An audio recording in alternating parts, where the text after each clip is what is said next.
absolutely brilliant moderator. We'd like to welcome Megha Chatta, who's a senior producer from Forecast News. Forecast News, get all your crypto news.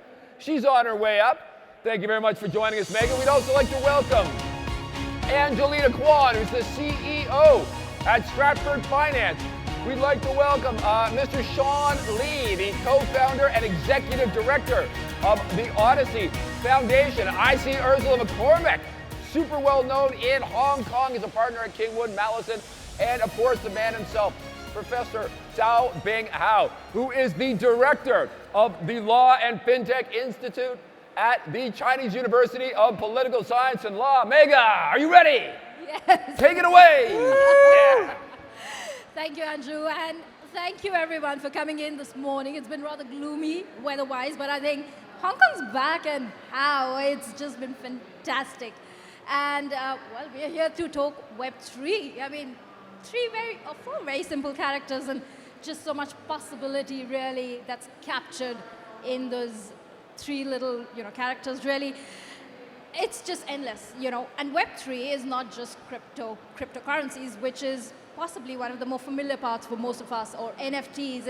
It's a whole ecosystem. It's much beyond that.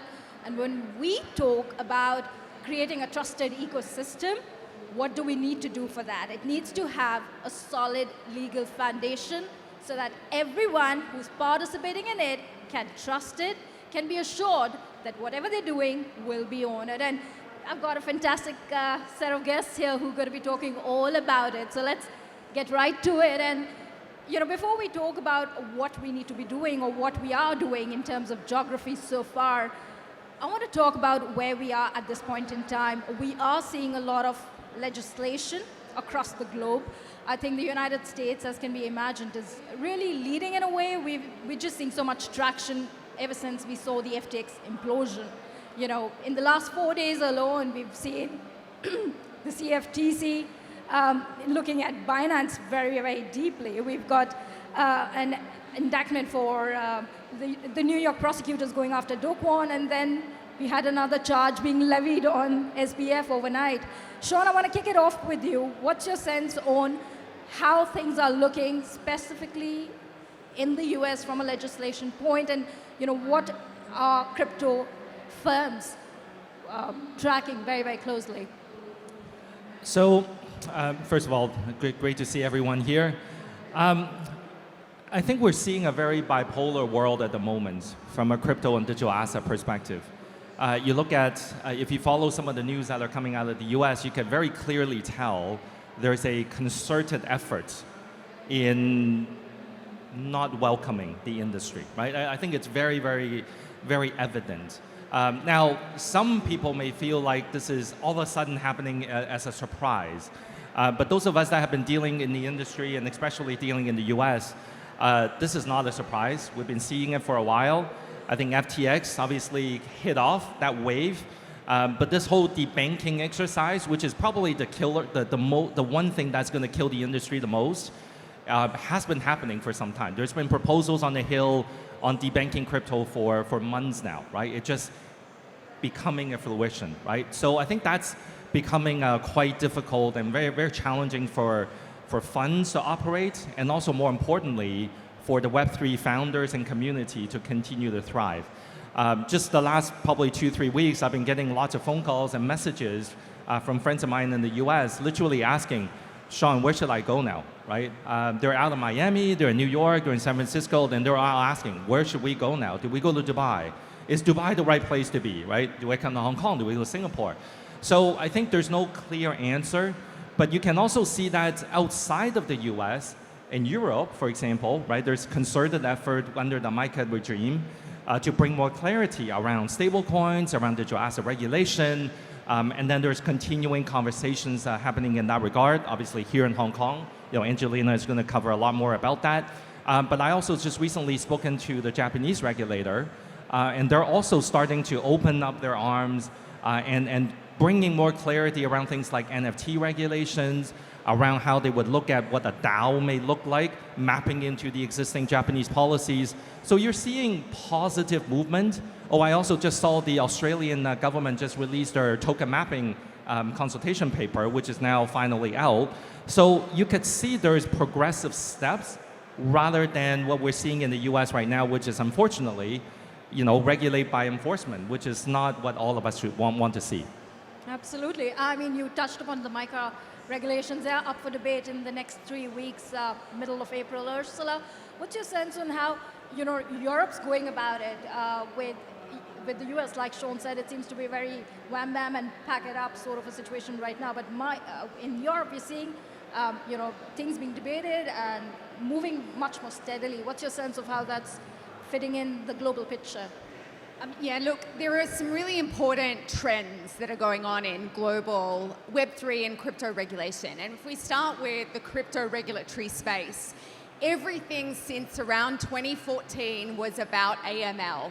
It was AML, and the reason for that is that the global standard setter for money laundering, terrorist financing controls, the Financial Action Task Force, looked at it very early on and started to see some typologies, some patterns emerge around the use of virtual assets. And one of the most interesting papers around that space was a paper by FATF that looked at the history of the evolution of virtual assets from gaming tokens and other types of instruments, and it was early. It also had the significant advantage of having this regime where it would implement recommendations that globally, in effect, became standards that jurisdictions, including Hong Kong, needed to comply with because they are tested. We are tested in Hong Kong. And if we don't comply with those recommendations without a good explanation, then there are consequences, including the potential placing on grey and blacklists. So it's an extremely effective model of global regulation, but it's about AML. What's happened in the last couple of years, though, is where we've started to see other regulators pay attention. The FSB, IOSCO, other transnational bodies that care. And Hong Kong plays a very important role in those organizations. And so as well as the AML pillar, we now have market integrity and consumer protection that have really become driving forces. And that's why you see the SFC to a degree pat itself on the back, and you might say quite rightly so, because it was so early in thinking about those aspects of crypto regulation in advance of many others. The SFC will tell you that it was already implementing those standards before what we saw with FTX and other bodies occur. But the other piece which is interesting in Europe is the green, the ESG component is also forming a fourth pillar. But basically the engines are turning around global crypto regulation, and so the same level of preparedness that we advised exchanges in the early days of crypto to prepare for AML are now kicking into those other aspects. There is an unfortunate result of that, which is that as those standards become higher and higher, it becomes an increasingly smaller group of entities that can comply with those regulations. And I'm sure we'll dive into that a bit more. Absolutely. I mean, and Angelina, you have the center seats in Hong Kong. You are very, very familiar with, of course, on the regulatory side, as well as on the industry side. I wanted, what role do you think is Hong Kong taking compared to some of our other peers? Like Singapore is the other big hub for Web3 innovation in Asia. What is Hong Kong and what is possibly SFC getting right? What are the things that we need to be working with really on the regulatory side to make sure that the market integrity, the consumer protection, those guardrails are in place so people can comfortably come to Hong Kong and set up a Web3 business and have this as their base? So I cannot tell you how excited actually these last few weeks have been. And for those of you who are visiting Hong Kong, I've never seen the amount of enthusiasm, hope, and a really wonderful excitement. And the hashtag Believe in Hong Kong is really, really something that I've been telling everybody. Every time I speak, I try to say that, believe in Hong Kong. Effectively, we are the regulatory sandbox for China. And we have been allowed one country, two systems to be able to offer virtual assets, which of course is banned in China.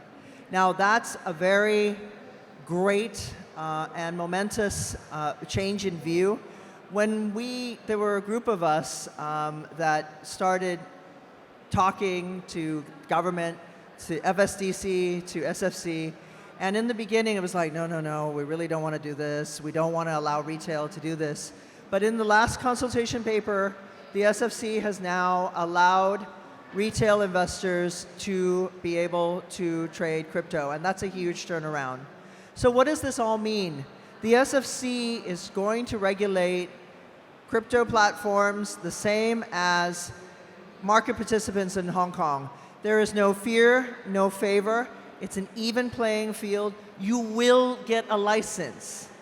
You won't wait. There won't be 170 other participants waiting in line before you. You will get that license. And it's very, very clear. It may take a little while, but it will be done. And it's very clear what the rules are. There will be examinations. And it's very much like how a traditional financial services firm works, but considerably VASPized, or virtual asset service provider, changed to make the rules very clear for trading firms that wish to set up in Hong Kong. So I really applaud the 360-page consultation paper that Ursula, within a week, commented on and summarized. But it really shows the detail of how a digital asset firm should be run. And a firm like FTX, I mean, all of us have literally just dropped our glasses and are just in disbelief. But the first thing it starts with is integrity. Integrity of your founders, integrity of the people who run it, and proper controls and procedures in place to make sure another FTX or another whatever doesn't happen again.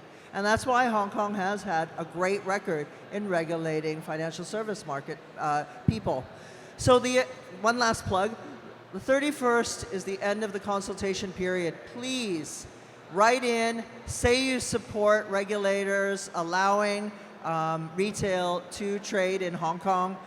Please give your comments on good regulation, because that's the only way regulators make good rules, is to get market feedback. So I hope that answers your question. No, absolutely. I mean, I think, and I will ask you later on as well, I think that's very comforting for the industry to know that they're being heard. And these regulations and these rules are not being developed in a vacuum where you have lawmakers setting these rules, but they're not actually applicable or applicable in real life. Professor Zhao, Angelina talked about how Hong Kong, the one country, two systems, and Hong Kong, in a way, is the gateway to China. It has been ever since traditional trade, finance took off. That was how overseas capital tapped into mainland China, and vice versa. It became a way for Chinese firms to look out into the world. When we talk about the Web3 systems and how we are developing rules in Hong Kong and China both, where do you see the overlaps and where do you see these guardrails, how do you see these guardrails developing? Oh, thank you. So thank you very much to having me here and offering me the opportunity to talk about the Web3 and the regulation. So we have such a background diversified panel here. We have the former regulator, entrepreneur, and pricing attorney. Myself have some academic background. So basically, first of all, I want to offer something from the global perspective, like from the global regulatory perspective. So I think, generally speaking, there are two trends of two schools of thought on the Web3 regulation. On the one hand, I think someone, I think they are idealist. They just want to say, government should not get involved in this kind of particular area. Like, the technology should be, as a solution for itself. But on the other hand, some professionals like the Sean and Janina, so they think they should set up a firm, they should operate within the current existing regulatory framework.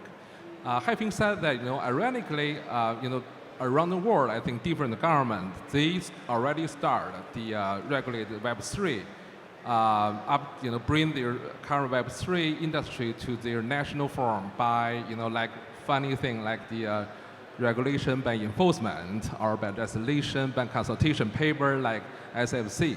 But ironically, there are a lot of ambiguities, and even in terms of terminologies, has not been unified.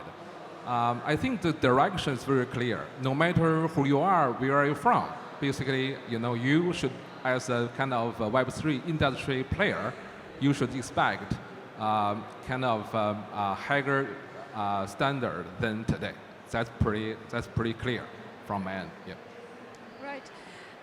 Sean, I want to talk also about, the environment in Hong Kong and how, how it fares when it comes to someone developing a system. You founded Odyssey.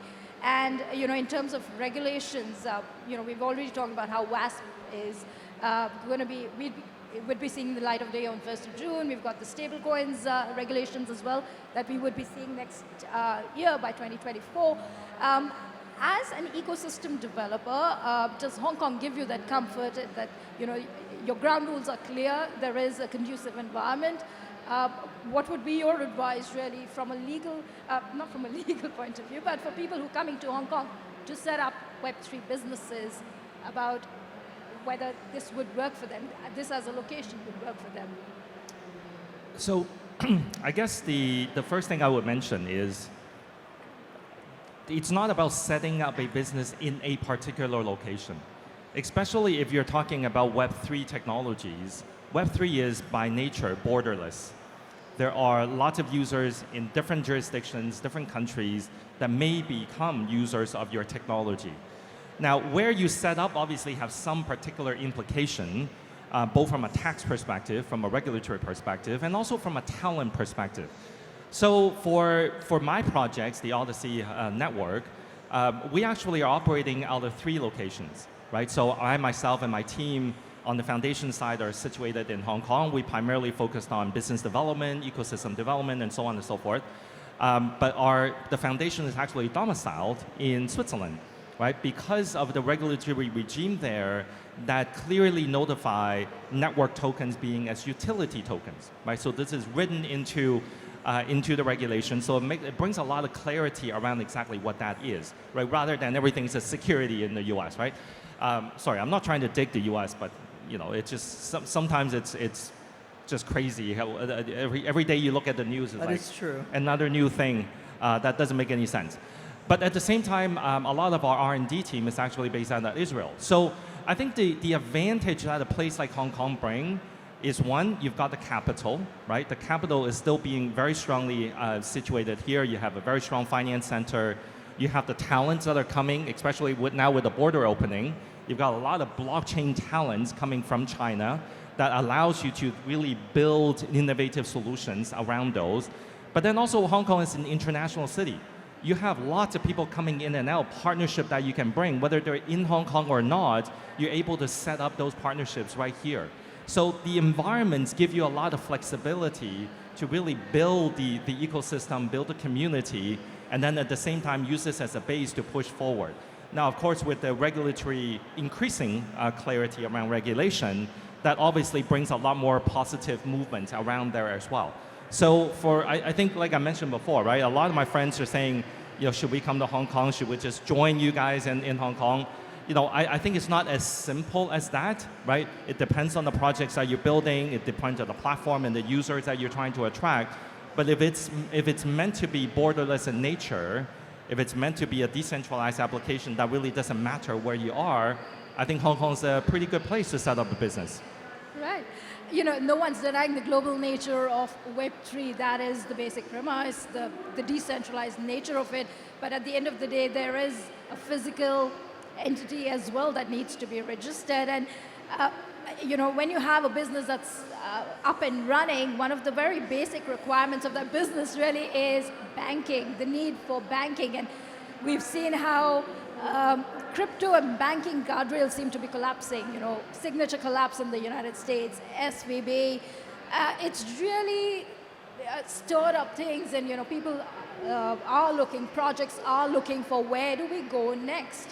And in Hong Kong, Angelina, there were reports that we're going to be having a consultation roundtable next month, possibly between that the HKMA is arranging between banks and crypto firms in the city.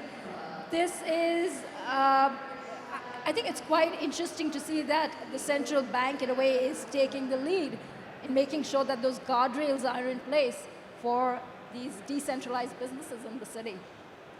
I think it's a really good step, and for those of you who didn't see it, it was reported that both the SFC and HKMA will be hosting a panel of participants to discuss about banking, because that's been the most difficult for digital asset Web3 providers to get payment rails in place.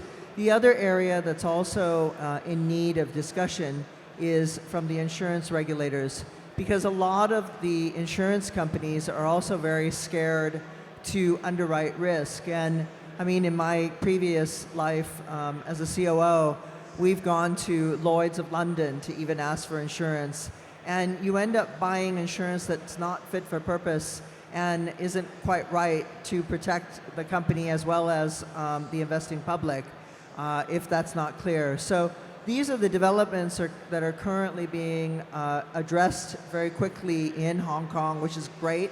But it's not just in Hong Kong. It should be globally, because it's just as difficult to open a bank account in the United States, Singapore, Switzerland's slightly better.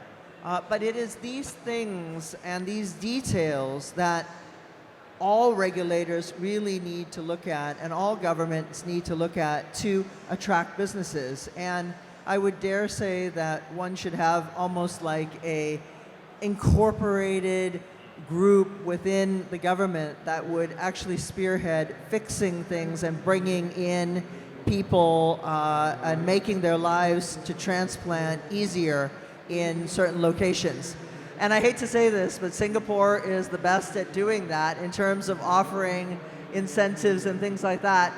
And now I'm really happy to say that it is being accorded the highest priority by the financial secretary in Hong Kong to attract strategic businesses here. So a whole team has been moved from Invest Hong Kong to work under Paul Chan to set up this investment fund, which is another $1 billion fund that will actually invest in people coming to Hong Kong, as well as make people's lives easier if they're setting up in Hong Kong. But the final thing that we were sort of discussing that's very important is legislation. Our legislation in Hong Kong needs to be updated to make it very flexible for the products and services that come out of Web3. And if you look now with the consultation paper, it's much more flexible, and HKMA is actually doing more in terms of announcing that they're going to regulate stablecoins. So no more of this security versus utility. It's going to be very clear. They'll be licensed, and there'll be a list of which coins that you can buy that are past the good housekeeping approvals. So I think all the countries around the world are moving towards this regulatory clarity. But I think Asia is moving much faster, with Hong Kong especially vaulting into the forefront, which is great. It absolutely is. And really, at the crux of it, we are all building a globalized, decentralized system. But at the end of it all, at the end of the day rather, we are still bound by geographic jurisdictions as well. Professor Bing Hao, in that case, how can we have a system where, countries come together and we have more or less a standardized system? I mean, ideally, that's what we would need, right? That all jurisdictions, have a similar sort of layout, and we're layout in terms of policies as well as enforcement. I mean, that's really the challenge, that you're dealing with a multitude of legislations across, for firms that are operating across 50 countries. You've got 50 different sets of compliance teams in place. Exactly. I think the Web3 stuff bring a lot of challenging issues for the regulators around the world, right? So I think probably the regulator can address this issue from at least two perspectives. First of all, they can implement some technologies like tracking technology, like blocking technology, to track the blockchain transactions and enforce the laws globally. The other things, we really call the kind of global cooperation.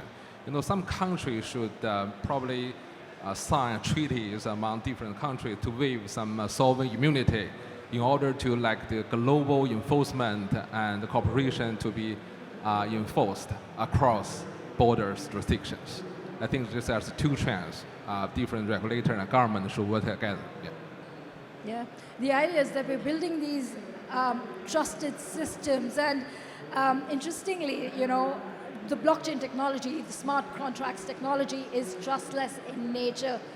Is that going to be the key to having a trusted system, Ursula? You think, what kind of role can technology play in, developing systems, developing risk mitigation?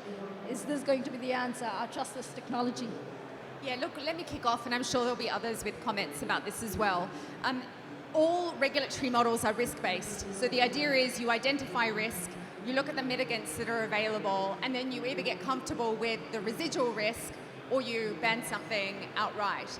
But the critical piece at the moment is to look at the way in which technology either exacerbates risk or can solve problems. So one of the conversations we're having with banks and indeed the HKMA at the moment in relation to banking the crypto sector is to demonstrate the sorts of on-chain analytics, technological tools that mean that the controls that exchanges can apply are way better than a bank could ever dream of in relation to pre-screening or post-transaction monitoring.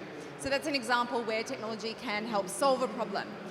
You do see situations where technology is exacerbating issues. So virtual assets themselves, Web3, connectivity, peer-to-peer, can exacerbate risk because it enables high-value transactions to occur at speed without intermediaries necessarily being able to intervene. You also have difficulties that are being caused by some of that technology too in the area of privacy. So we like to talk up the availability of on-chain analytics, but we don't often always speak about in the same breath the devastation that causes to the privacy of those transactions once you can link a person to a particular address. But we are starting to see some of those technological aspects of blockchain, of Web3, starting to enter into an institutional mindset. So when we look at projects that we've been involved in, such as mBridge, which is linking central bank digital currencies, the sorts of conversations that we're having are about using less sort of trust in people and more trust in the procedures to develop good technology, as well as really specific, beautiful things that have come out of this space, including zero knowledge proofs. So the unfortunate reality, I would say, is that we've got a disconnect between what we have big institutions doing, but their willingness to continue to support the really innovative sectors, the people who are building. And that's the focus that we really need to have to continue to nurture all of that's going on that will fuel the digital economy. Right, Sean, I was going to come to you actually. So I think a lot of it is also driven by narrative, right?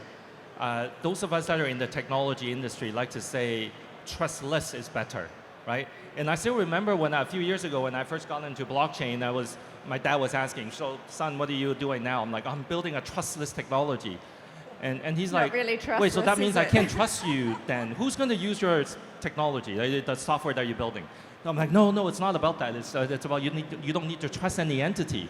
And it's like, well, but how does that work? So I think the narrative that we like to play very often confuses people. And quite frankly, it confuses the regulators as well, right? Because the regulator is always built on risk management, on trust, right? And that's why you need licensing, and that's why you have regulatory regime. And then you have technologists that are coming by and saying, oh, I'm building a trustless system, and you don't need to trust anyone. Well, you still need to trust the team who actually built the network, that it will actually function as required, right? So I wanted to make sure, all of us that are in the industry, especially now that we're in 2023, we've gone through a number of different crises. Now we should be learning that we're going to the next phase. And that next phase is not so binary. It's not either here or here. It's somewhere in between, right? Even the word decentralization, it's a spectrum, right? You can't can be completely decentralized. Like how many of us live in a decentralized society? None of us do, right? We all have to live under some jurisdiction, hold some passport, and pay some taxes. I mean, tell me a place that don't pay taxes, maybe I'll think about it. But I mean, it doesn't exist, right? So it's a spectrum. So very often, at least in my kind of my technologist circles, we very often like to say, technology should be as open source as possible, and as decentralized as possible. But it's a spectrum. But that doesn't mean you can't have centralized operators sitting on top. And it's the centralized operators that really need the regulatory regime, the requirements, and all of those, all of those things that are really protecting the consumer and protecting the institutions. And if I were to just say one thing, right? We've already gone through this 20 years ago, or 20 some odd years ago, right? You can't regulate the internet, but you regulate the internet service provider who's giving you access to the internet, right? And those internet service providers are operating in different jurisdictions, and it's a very similar way right now. Don't regulate the underlying infrastructure, but regulate the applications and the protocols that are sitting on top that directly touches the users, whether they're institutional users, public users, private users. I mean, it doesn't matter. So I think it's very important that we don't lean too far one way or the other, right? This is still an evolving space, but it's not like you either trust or you trust less. It's not about that. Yeah, I think, Sean, you raised two very interesting points. One was about education, right? I mean, those of us who are in the industry, we've been tracking news regularly and tracking the developments. We understand some of the terminology, but for vast masses of people, I think education is so critical, not just for people, but lawmakers, and making sure we are all up on the curve and we understand what we are talking about. And the second part of it was just being trustless. Doesn't mean that you leave everything to the systems. I mean, there has to be an authority or a centralized body at the end of it, because at the end of it, you realize that the systems have been created by people, and we've seen how the FTX Alameda saga unfolded. It was the codes that were manipulated that led to transfer of assets between entities that shouldn't have been. So it's not about being untrusting, but it's about being, like you said, possibly open source, or figuring out ways of making sure that it's there for everyone to see. So I think education's the other point. I think that was a great one, the anecdote about your dad, because that's the first thing that comes to a layperson's mind. We are almost running out of time here. What I'd like to do is just get the last few words in from all of you. It's been a very interesting conversation, and we've got leaps to go. But just a short-term view, the next 12 odd months in this great city, with all the efforts that are being made, where would you like us to be, and where do you think we possibly would be in a year's time from now? Professor Binghao, if you want to take it away. Yes, so let me contribute a little bit about the trust list. And to be honest, a lot of people say a smart contract is not that smart at all, because when there is force majeure stuff, right, the smart contract cannot recognize it and just implement and enforce the contract as is. So for the Web3 future, I think I want to discuss this issue from the your first question, like the Hong Kong and China. So let's look back at the kind of the securities regulation history, right? In the 1980s, like the Hong Kong Security Clearance Company was incorporated and created just for the central settlement and clearing service for Hong Kong. And at the same year, I think the SFC was created as a watchdog in Hong Kong for the security futures regulation.